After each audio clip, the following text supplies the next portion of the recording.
Bonjour et bienvenue pour cette vidéo qui est une 35e partie d'introduction à la sagesse par Jean-Christophe Gaudin à partir de citations d'illustres penseurs et sur le thème de la sagesse et des généralités. Et nous continuons avec des proverbes chinois. Et le premier, donc, la rose n'a d'épine, la rose n'a d'épine que pour qui veut la cueillir.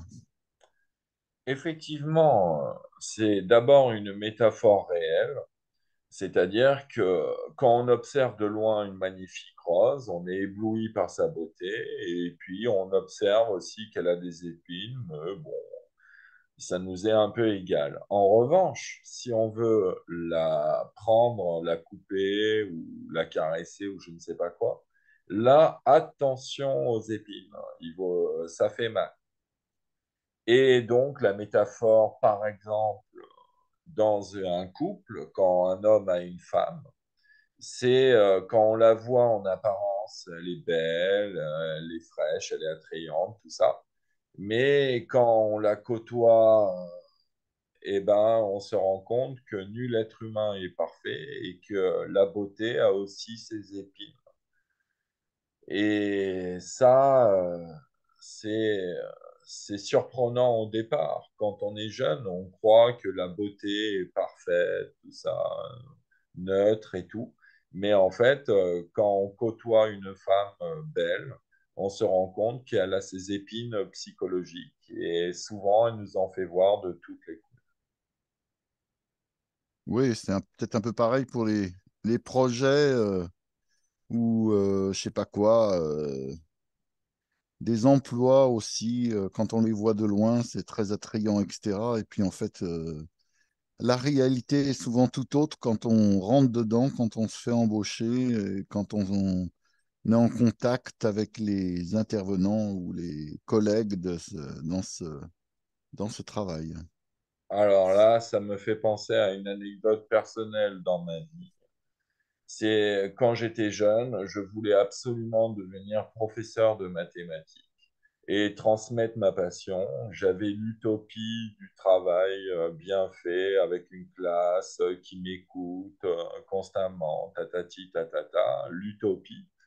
Puis quand je suis arrivé face à 35 élèves de collège dans une zone d'éducation prioritaire, et ben, certaines heures, je devais faire constamment que de la discipline des élèves et pas un mot de mathématiques. Et là, je me suis rendu compte que c'était pas tout rose le métier de professeur. Mhm. Bon, ben, nous passons au deuxième proverbe chinois. Quiconque aime une grenouille en fera une déesse. Tout à fait, la première chose qu'il faut comprendre, c'est que l'amour peut être multidirectionnel.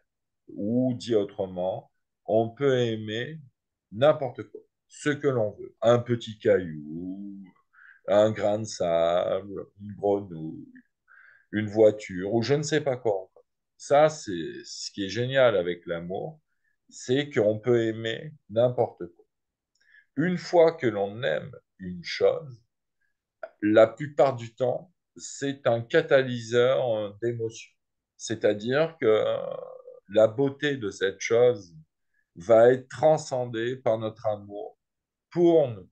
C'est-à-dire que si, par exemple, un homme aime une femme, il va lui trouver une beauté pharaonique, presque des fois, il va s'agenouiller devant elle, il va l'idolâtrer, il va tout faire pour elle. Mais bon, est-ce qu'il n'y a pas aussi un aspect de prendre soin? C'est-à-dire que je pense que quand on aime, je sais pas quoi, un animal, une personne, etc., aussi on se préoccupe de lui et finalement on prend soin de lui. Et du coup, je pense que on le transforme en dieu ou en déesse parce que aussi on augmente son, je sais pas quoi, ses qualités, la qualité de la relation et même la qualité de la personne propre, quoi. Mais bien sûr, par exemple, dans un couple entre guillemets harmonieux entre un homme et une femme, l'homme, s'il aime la femme et réciproquement la femme aime l'homme, ils essayent toujours d'améliorer la vie de l'autre. Et ils essayent de, quand elle est malade, on la soigne, quand on lui fait des cadeaux, dont on cherche à l'embellir, à lui acheter des belles robes, ou je sais pas quoi encore. Tu as tout à fait raison, Luc. Oui, donc ce n'est pas que regarder l'autre comme une déesse ou comme une idole et donc idolâtrer et donc s'en faire une mauvaise idée. Il y a aussi donc une action sur la personnalité de l'autre. Oui, souvent, la chose que l'on idolâtre, on aime bien passer beaucoup de temps avec elle et essayer de la rendre plus jolie encore. Mm. Alors, encore un autre proverbe chinois, donc chaumière où l'on rit vaut mieux que palais où l'on pleure. Ah, c'est une de mes préférées des citations chinoises, où en fait, ça nous dit que vaut mieux être pauvre et heureux que riche et malheureux. Et souvent, on n'arrive pas bien à comprendre que l'argent ne fait pas le bonheur. Surtout quand on est jeune où on en manque cruellement et qu'on croit qu'on serait beaucoup plus heureux si on était milliardaire. Mais non. Souvent, les gens très riches, assez souvent, ne sont pas très heureux. Quand on les côtoie un peu et qu'on va dans la profondeur des choses, on se rend compte que les gens très riches sont soumis à tellement de contraintes psychologiques qu'ils en oublient d'être heureux. Tandis que certains pauvres qui n'ont pas grand-chose sont des fois très heureux dans la vie. Ils se contentent de peu et ils s'aident. Souvent dans les petits villages d'Afrique, on voit une solidarité entre tout le monde s'aide, tout le monde s'aime, tout le monde essaye de survivre dans la joie et la bonne. Mais je sais pas, moi, il faut quand même pas peut-être généraliser parce que souvent, bon, bah, quand même, quand on n'a pas assez d'argent, etc., bon, bah, c'est pas forcément facile tous les jours. Et de même, on va pas non plus plaindre les riches qui, d'ailleurs, bah, je pense que si c'est une richesse qu'ils ont acquise, à ce moment-là, bon, ils sont dans une dynamique. Par contre, si c'est une richesse qu'ils ont reçue de leurs parents ou autres par héritage, à ce moment-là, oui, c'est vrai que c'est pas forcément facile parce que ils adhèrent pas forcément au projet qui est lié à cette richesse. Mais bien sûr, l'idéal étant d'être un peu riche et très heureux. Très bien, Mais, puis nous finissons. pardon. Vas-y, oui. Mais vaut mieux toujours être heureux d'abord et ensuite penser à son contentement. Oui, et puis ben, ce qui définit le bonheur, c'est quand même les relations avec les autres, quoi. Et c'est vrai que de ce point de vue-là, la richesse, du fait qu'on est obligé de mettre des barrières autour de soi pour la protéger, ben, cette richesse isole, nous rend, euh, du moins excite les convoitises et du coup, on a des relations qui sont faussées parce que les gens vous aiment pour votre argent et pas pour vous-même. Et ben oui, ça peut être vrai que du coup, ça peut être difficile, quoi. Mais comme toute règle humaine a des exceptions, certaines personnes potentiellement très riches sont très heureuses et parce qu'elles partagent toute leur richesse.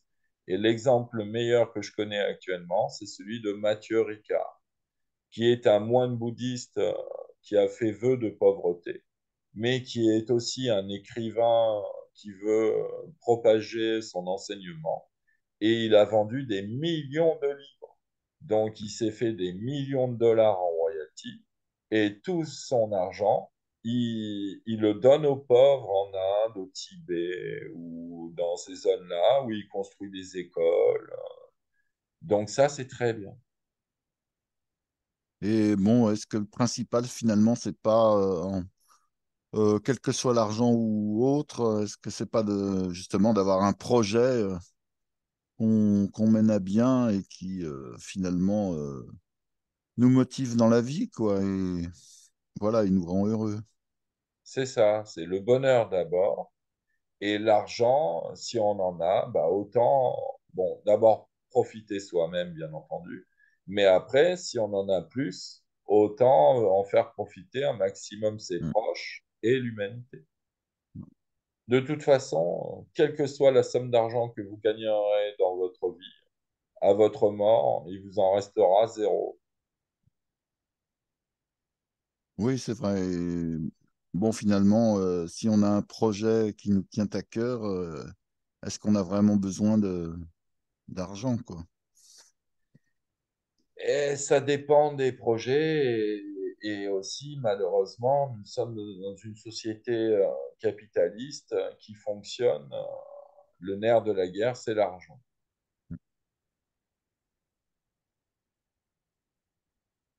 Voilà, et donc on termine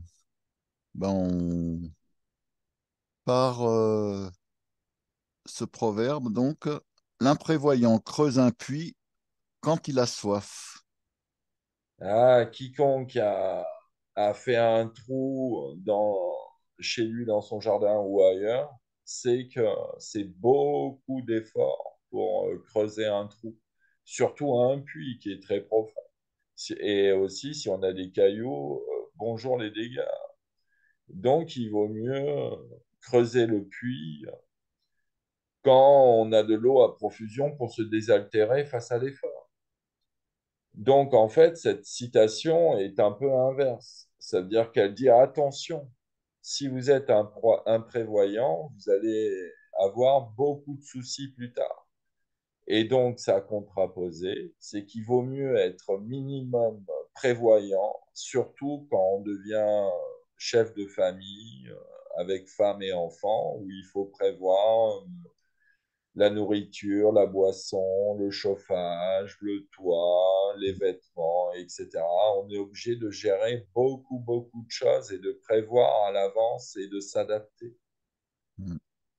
Donc, la règle à retenir de cette citation, c'est qu'il vaut mieux prévoir un minimum son futur pour s'adapter le plus efficacement possible. Et d'abord commencer par les choses nécessaires à sa survie.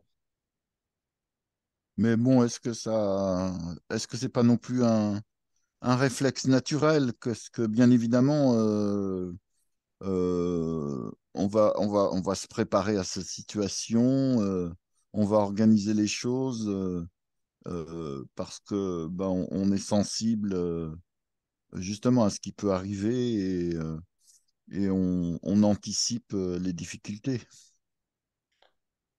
Oui, mais c'est pas toujours facile de prévoir un maximum de choses. Par exemple, la centrale nucléaire de Fukushima avait prévu X scénarios, mais pas le plus grave, c'est-à-dire le tsunami de plus de 15 mètres de haut, et ça, il n'avait pas prévu, et donc ils se l'ont ramassé en pleine gueule, comme on dit, et la centrale a explosé. Et ça a Oui, fait beaucoup de dégâts. mais bon, souvent aussi peut-être qu'il y a des mesures de protection ou d'anticipation qui ont un coût tellement énorme qu'on est obligé de prendre le risque de ne pas les mettre en œuvre, quoi. Ben, c'est toujours l'éternelle balance entre bénéfice-risque. Mais en tout cas, quand on joue à la centrale nucléaire, je sais bien que le risque zéro n'existe pas, mais bon, Tchernobyl, Fukushima, ça commence à suffire. Donc, Bon, il bah vaut écoute, mieux prévoir un maximum de choses. Et Mm. pour ça, en mathématiques, on a une science très précise là-dessus, où on sait même calculer l'aléatoire.